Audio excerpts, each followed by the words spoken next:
Perekonomian Indonesia tumbuh 5,04% YoY pada kuartal I 2025. Pertumbuhan ini ditopang kuat oleh konsumsi domestik, ekspor, serta investasi meski di tengah perlambatan global.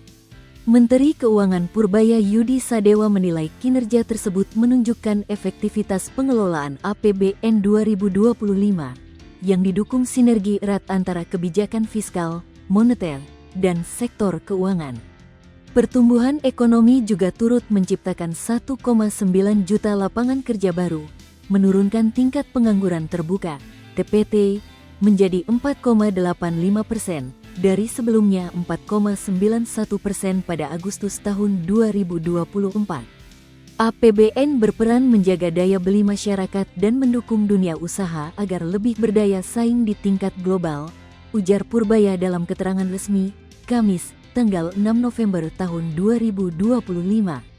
Dari sisi permintaan domestik, konsumsi rumah tangga naik 4,89%, didorong peningkatan mobilitas, transaksi digital, serta kenaikan pengeluaran untuk transportasi dan komunikasi hingga 6,41%. Dari sisi konsumsi pemerintah pun tumbuh tinggi 5,49%, mencerminkan optimalisasi belanja dan percepatan realisasi anggaran di kuartal berjalan. Pertumbuhan di berbagai sektor Purbaya menyebutkan, investasi bangunan pada kuartal II 2025 tumbuh 3,02%, YoY, ditopang percepatan pembangunan infrastruktur dalam proyek strategis nasional, PSN, serta berbagai program prioritas pemerintah seperti dapur makan bergizi gratis, sekolah rakyat, dan perumahan. Dari sisi perdagangan, ekspor barang dan jasa real tumbuh 9,91%, YoY. Kenaikan ini didorong oleh kuatnya industri domestik, meningkatnya permintaan dari negara mitra dagang utama, serta daya saing produk ekspor, seperti minyak nabati, besi dan baja, serta mesin dan peralatan listrik. Selain itu, ekspor jasa naik 7,62%, seiring lonjakan wisatawan mancanegara hingga 21,8%, YoY.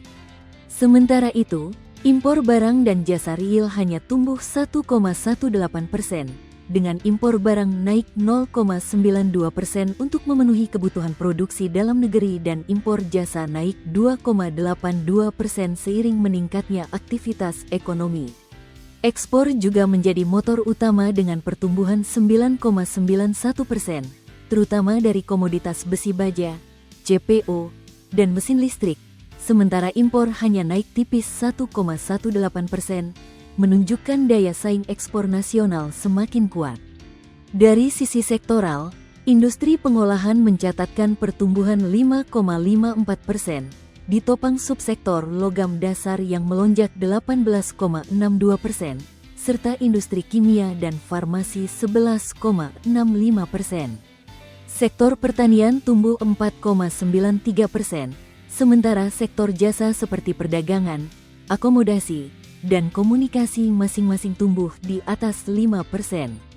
Secara spasial, wilayah Sulawesi mencatatkan pertumbuhan tertinggi 5,84%, disusul Jawa sebesar 5,17% dan Sumatera 4,9%. Pemerintah, katanya, optimistis momentum ini berlanjut hingga akhir tahun, dengan target pertumbuhan ekonomi 5,2% di 2025. Ke depan, mesin pertumbuhan ekonomi harus berjalan lebih cepat, dengan sinergi kebijakan fiskal, keuangan, dan investasi untuk kesejahteraan yang berkelanjutan, sebut Purbaya. Download Tribun X sekarang, menghadirkan lokal menjadi Indonesia.